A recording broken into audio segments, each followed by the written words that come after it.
The night my wife told me she didn't love me anymore, I didn't beg her to stay, I told her I agreed. That's when everything between us started to change. Hey folks, thanks for stopping by today. I've got a fresh story to put out there and it's not an easy one for me to share. So here it goes. My wife, Emily, cheated on me. It happened just once, at least that's all I know of, but one time was more than enough. I think she honestly believed she could keep everything neat and under wraps, like she had the situation perfectly contained. What she didn't count on was how I'd respond once I figured it out. Our life together had been running on autopilot for a long time. 15 years of marriage had slowly settled into a dull rhythm, measured steps, predictable days. We weren't exactly husband and wife anymore in the way that matters. We were more like distant roommates who shared a mailing address. The easy laughter and quiet tenderness that once held us close had thinned out until it was almost gone. I could feel her pulling away, though at first I didn't want to admit it. We stopped being teammates, stopped being lovers, stopped being the people who told each other everything. And then came the signs, little things at first, that piled up so high I couldn't pretend anymore. That's when I started digging. What I uncovered didn't shock me as much as it should have. Maybe deep down I already knew. At the very least, she had her heart wrapped around someone else. And it wasn't just about physical attraction, it was emotional. The kind of connection she no longer sought with me. She began complaining more than usual about small things, but I had spent years tuning out those gripes. This time though, I actually listened. And what I heard cut deeper than I was ready for. She was unhappy in our marriage and she had fallen out of love with me. I knew if I begged her to give us another chance, if I pleaded to bring back what we once had, it would only push her even farther away. The way she looked at me now told me everything. Whatever bridge still connected us was splintering apart right before my eyes. To hell with this, I muttered one night, taking a long swallow from my beer. I kept replaying our last argument, running it through my mind on a loop, trying to figure out some way, any way, to turn things around. She was my wife. She was mine. And yet, no matter how hard I reached for her, she kept slipping through my fingers. Most nights I'd find myself alone in the quiet while she lay in our big family bed, fast asleep. I'd sit there nursing my wounded pride, staring into the dark, searching for answers. And then one night a question hit me like a brick. Why was I fighting her feelings? Why was I trying to convince her she was wrong about how she felt? The truth was she'd been telling me how she felt for a long time. I just didn't want to hear it. Her emotions were her reality whether I liked them or not. And then came the second heavier question, one I'd been avoiding for far too long. What about me? The truth was I wasn't happy either. If I was being brutally honest with myself, I couldn't even say for sure that I still loved her. What I had been holding on to wasn't the woman sitting across from me, it was the idea of our marriage, the picture in my head of what it used to be, not the reality of what it had become. When that truth finally settled in, it rattled me. I had to sit with it for a while, turning it over in my mind, piecing together the years and the choices that had brought us here. Eventually, I came to a decision. I didn't know if my plan would fix anything, and for once I didn't care. What we had been doing all this time clearly wasn't working. And to keep repeating the same patterns, hoping for something different, well, I'd heard it said that was the very definition of insanity. That night, I actually smiled to myself as I tossed my empty beer bottles into the trash. Instead of crawling into bed beside her like nothing had changed, I walked straight into the guest room and shut the door behind me. It might have seemed like a small thing, but in my mind, it was the first deliberate step in taking control. The next morning, the door swung open and bright light flooded the room. Emily was standing there, looking half annoyed, half confused. "Why are you sleeping in here?" she asked. I rubbed my eyes, squinting against the light. "Stayed up late. Didn't want to wake you," I replied casually. She stared at me for a beat, like she was trying to read between the lines, but then she just turned and headed toward the kitchen for her usual morning coffee. I've never been much of a coffee drinker myself, one of those rare people who wakes up alert and ready without it, and that morning I felt more awake than I had in years. My step felt lighter. My chest felt less heavy. I was free in a way I couldn't quite put into words. Later, she sat across from me in the living room. Her fists were clenched in her lap, knuckles pale, and I could tell she'd been working herself up to this conversation. She took a deep breath. "Frank," she began, her voice unsteady, this isn't working. I feel lost. And I don't think I love you anymore." I didn't flinch, didn't argue. I just looked at her, calm as still water. She hesitated, then pressed forward. "I think we need a divorce." The word hung between us, thick and heavy. I smiled, not a mocking smile, just a quiet, knowing one. She frowned, clearly thrown off. "That sounds good," I said simply. Her eyes widened. Frank, did you even hear me? Yes, I nodded. I heard every word. You don't love me and you want a divorce. I agree. She just stared like her mind had skipped a gear. I leaned forward, meeting her gaze. Emily, I can't change how you feel. And I'm not going to try. If you don't love me anymore, how could I possibly talk you out of that? Her lips parted like she had more to say, but no sound came out. I could tell she'd played this scene in her head countless times, expecting tears, arguments, or desperate bargaining. My calmness had thrown the entire script off. Wait, she finally said, her voice quieter now. You don't love me either? There were times, I admitted, just like there were for you. Something shifted in her expression. In that moment, I realized she'd been carrying around an assumption for years, that no matter what happened, I'd still be clinging to her. Up until that moment, Emily had been steering the conversation. She'd walked into it expecting to be in control, but now I could see the uncertainty flicker in her eyes. Well, I said, rising from my chair, if that's all, I'll be heading out. Her voice wavered. Wait, where are you going?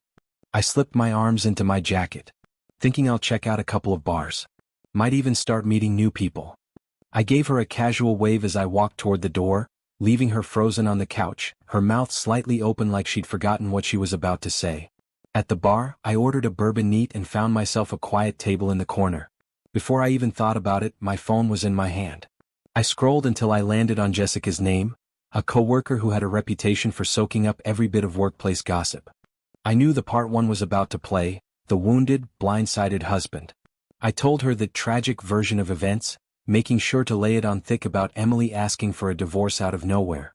Jessica had always been quick with the teasing comments and sidelong glances at work, and she wasn't shy about her interest. Oh, Frank, she said, her voice low and playful, you shouldn't be alone tonight. That was all it took. She offered to meet up, framing it as just being there for a friend. I agreed, but with a twist. I suggested we meet at one of the bars Emily and her friends liked to visit. Was I worried she might see me? Not at all. As far as I was concerned, my marriage was already done. Emily didn't love me anymore, and honestly in that moment I didn't feel much for her either. Jessica arrived in record time, dressed in a way that made it clear she'd put thought into this friendly meeting. But when her eyes met mine, I caught a flicker of hesitation. My demeanor wasn't matching the broken man she was expecting. Frank, she said softly as she slid into the seat beside me, are you okay? I held up my left hand, my wedding ring gone. She wants a divorce. Why would I fight it? I ordered another bourbon and Jessica asked for her usual Cosmo. She studied me for a moment. Over the phone you sounded more upset. I shrugged. Jess, we've been unhappy for a long time.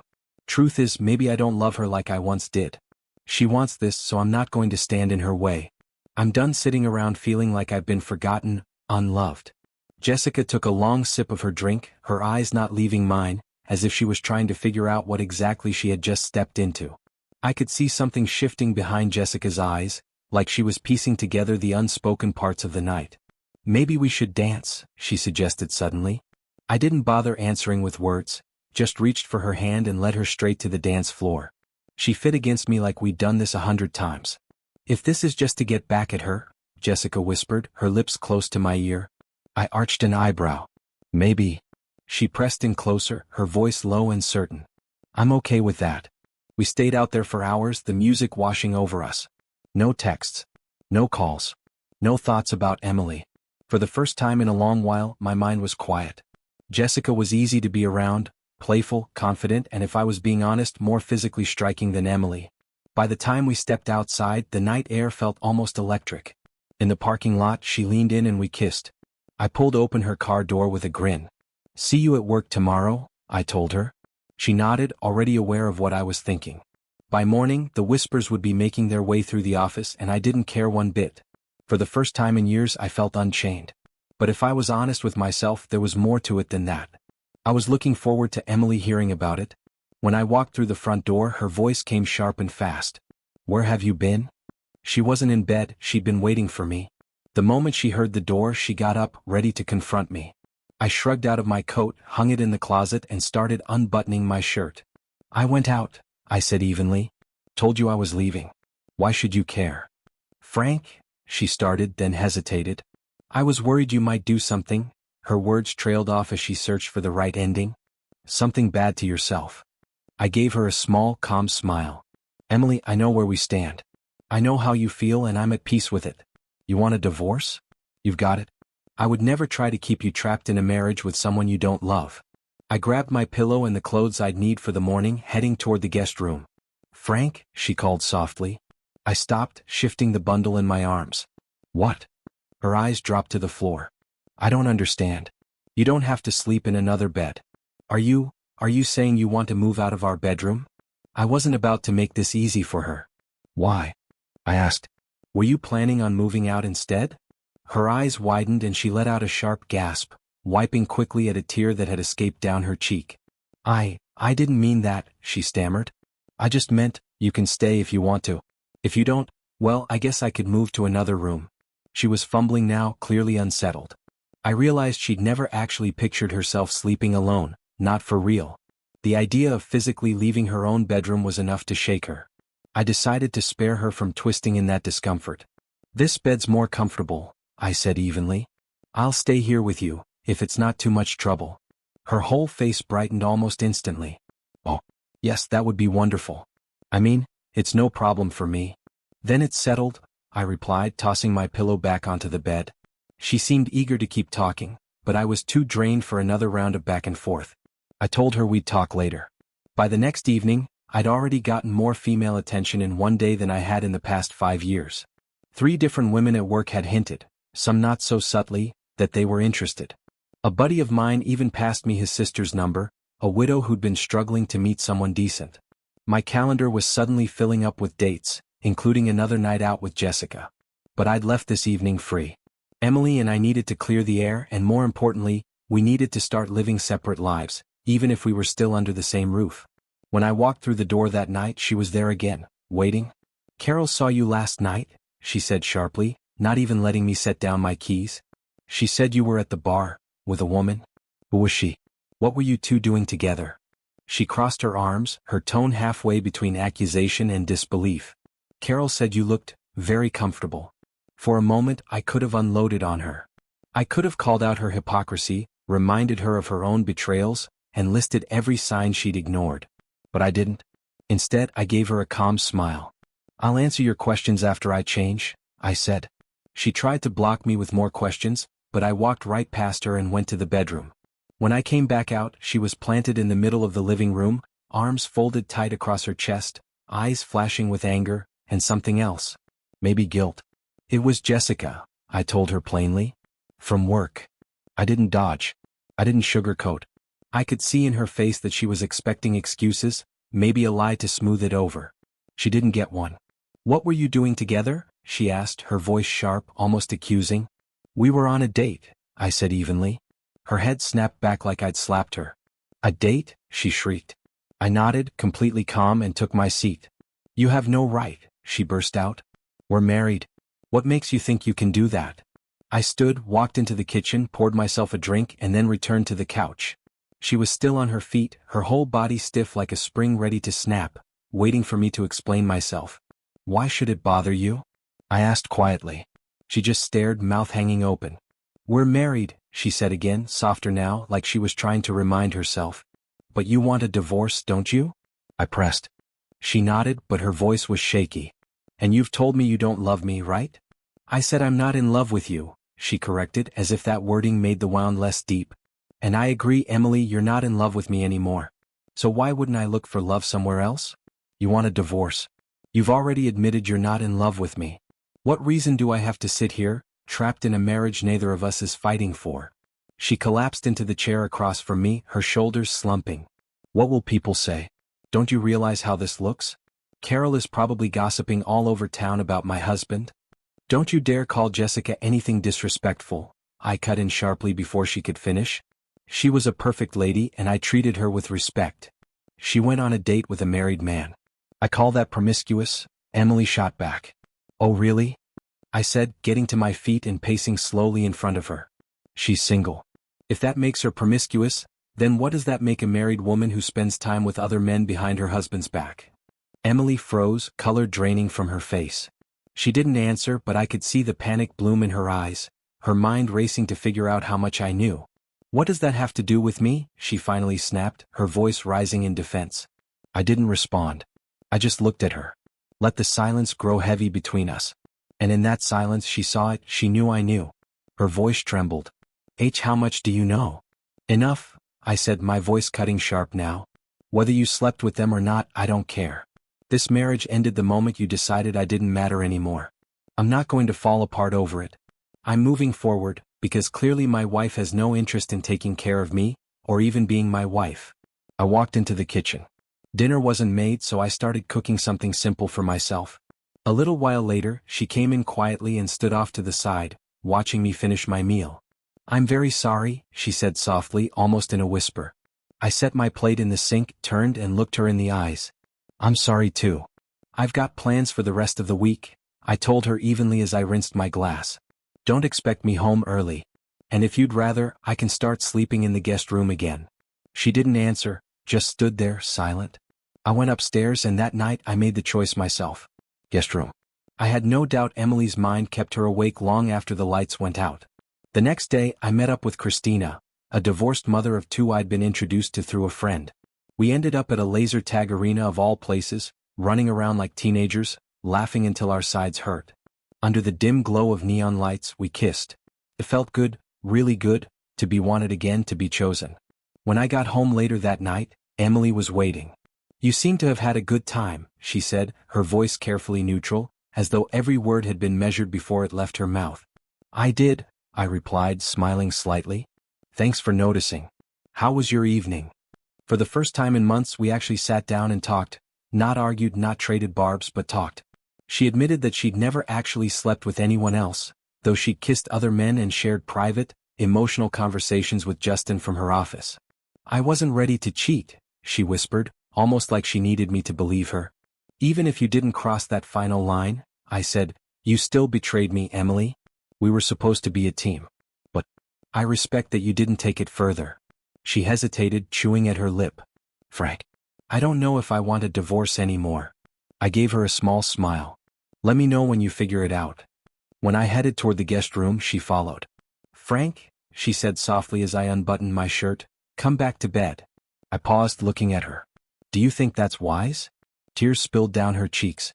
I don't know. I want you right now. I reached out and she fell into my arms, clinging to me, sobbing. She was a mess of emotions, hurt, confused, maybe even a little scared. I held her until her breathing slowed and we drifted off. For now, that was enough. The next afternoon, I came home earlier than planned. When I opened the door, I found Emily sitting in the living room with Carol, one of her closest friends. Frank, I didn't expect you back so soon, Emily said, surprise flickering across her face. Linda. Carol. I gave them each a polite nod. Carol's eyes locked on me with a glare that could have cut glass, but she stayed quiet. Work wrapped up early, I explained as I set my keys down. Do you need some privacy? Emily and Carol exchanged a quick glance, and then Carol stood, smoothing her skirt like she had somewhere important to be. I should be going, Linda. I'll talk to you soon, Carol said as she stood. Emily walked her to the door. Carol didn't say a word to me, but the disdain in her eyes was loud enough. Sorry for intruding, I said as she stepped out. Didn't mean to interrupt your evening. Don't be silly, Frank, Emily replied. This is your home too. Home. I couldn't remember the last time either of us had used that word without it sounding like an obligation.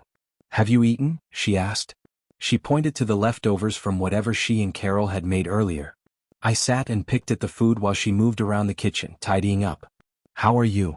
I asked. She sat across from me. I'm okay, I think. I invited Carol over to talk, but she only managed to confuse me more. How so? She wanted me to kick you out, Emily said, glancing up briefly. Change the locks. File for divorce. I gave a small smirk. Well, my key still works, so I guess you didn't have time to call the locksmith. She laughed quietly. Don't be ridiculous. I told her I was the one who asked for the divorce, so, after I said that to you, what right do I even have over you? I left you, right? Her eyes locked on mine, searching, almost pleading for an answer. She wanted me to tell her she was wrong, that she hadn't really lost me. A part of me wanted to jump up, close the distance, and erase that doubt from her mind. But I didn't. I said nothing. In the past, I would have tried to reassure her, but those reassurances only seemed to push her further away. Maybe this new, steady, non-committal approach would land differently. So instead I shifted gears. I've got some bad news, I said casually. My date for tomorrow night canceled. Leaves me stuck with a pair of concert tickets. I paused, watching her reaction. Maybe you'd like to go, instead of another girl. Her face lit up instantly. Oh, Frank, I would love to. I mean, if you want me to. I shrugged. Well, I could just give these tickets to someone at work. No, she said quickly, almost too quickly. I mean, I'd be happy to go. Happy to go with me? I asked, raising an eyebrow. She blushed and nodded. Are you sure? Yes, she whispered. I smiled. This could be interesting. When I picked Emily up after work the next evening, she was already dressed and waiting. She looked good, better than she had in a while. Hair done, outfit sharp, makeup just right. I was almost certain the extra effort wasn't for the band, it was for me. I didn't know much about the group playing that night. She had been the one to suggest the concert and I'd gone ahead and bought the tickets. The music was loud but surprisingly good. I wasn't shocked when we ran into Heather, but I could tell Emily was. Her eyes flicked over Heather quickly, taking in every detail, how polished she looked, how confident she carried herself, and it didn't take her long to realize Heather would have been my date if Emily hadn't stepped in. I'm sorry about tonight, I told Heather with a half smile. Heather, this is Emily. Emily, Heather was supposed to be my date tonight, but something came up. Normally, whenever I introduced Emily, I'd tack on my wife without thinking. This time I didn't, and Emily noticed. It's so nice to meet you, Heather, Emily said, her voice smooth but her eyes locked on Heather's like a challenge. I'm Mrs. Donaldson. Something unspoken passed between them, Heather reading the message and choosing her next move carefully. Nice to meet you too, she said politely. I'll see you at work tomorrow, Frank. When Heather walked away, Emily's grip on my hand tightened. Her voice was low but laced with irritation. Frank, where is your wedding ring? I shrugged. At home. Took it off after you asked for a divorce. Don't really need it anymore.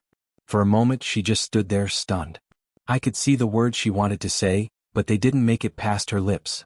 Honestly, it was fun to watch her lose her footing.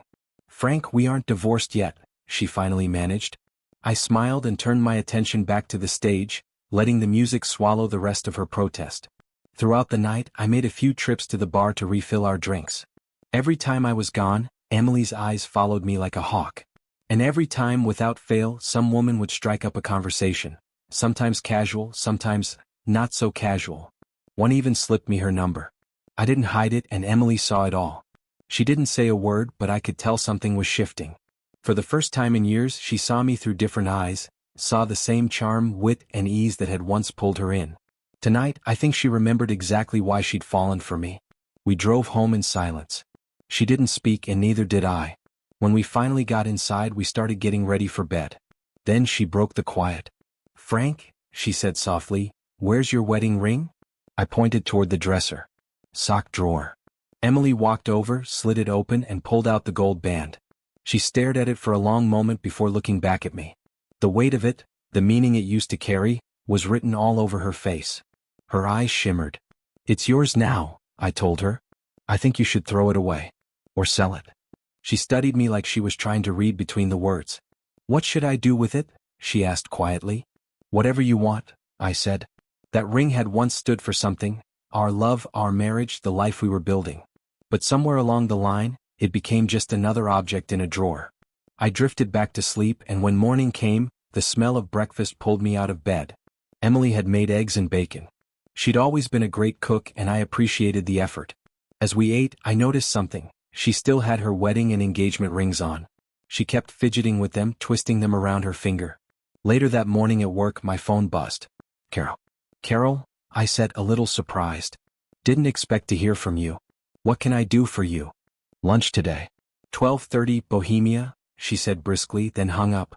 I wasn't sure what her angle was. I didn't know Carol that well beyond the fact that she was one of Emily's closest friends, and anything I said at that lunch would no doubt find its way back to my wife. When we met, she wasted no time. I know her husband is acting like a complete idiot, she said sharply. Are you married, Carol? I asked. She shook her head. Ever been married? Another shake. Do you have a degree in counseling? My tone stayed calm, but I didn't soften it. She blinked at me, caught off guard. What?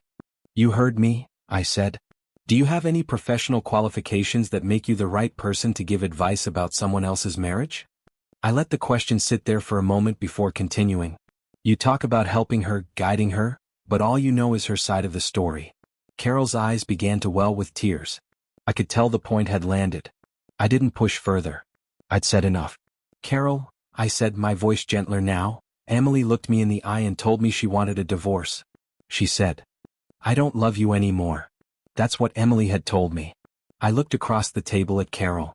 Now tell me, how exactly am I supposed to respond to that? What argument could I possibly make to convince her she's wrong about her own feelings? Carol stayed quiet. I'd always known her as sharp, self-assured, the type who never seemed at a loss for words. Our dynamic had always been professional, even a little guarded. But I remembered the moment that started to shift. One day at the office, I'd cracked a joke, and Carol happened to walk in just as I delivered the punchline. She'd stopped in her tracks, caught between surprise and curiosity. I grinned and said, admit it, that was funny. She'd hesitated for a heartbeat before bursting out laughing. From then on she was part of the crew.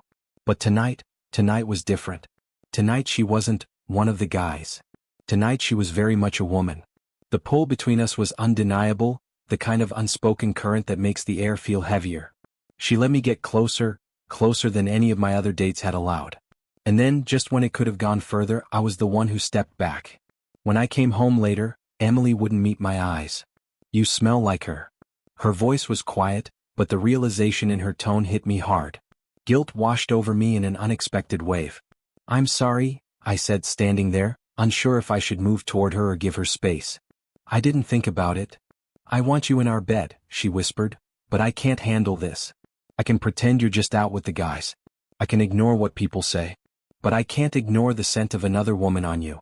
I stepped forward and pressed a soft kiss to her forehead. I was inconsiderate. I'll shower and then I'll come back. The next morning was Saturday. I don't love you anymore. That's what Emily told me, clear as day. I looked across the table at Carol. Now tell me, how exactly am I supposed to respond to that? What argument can I possibly make to convince her she's wrong about her own feelings? Carol didn't answer. She'd always been sharp, confident, never one to be caught off guard. Our interactions at work had always been professional, polite, nothing out of bounds. But I remembered the first time that changed.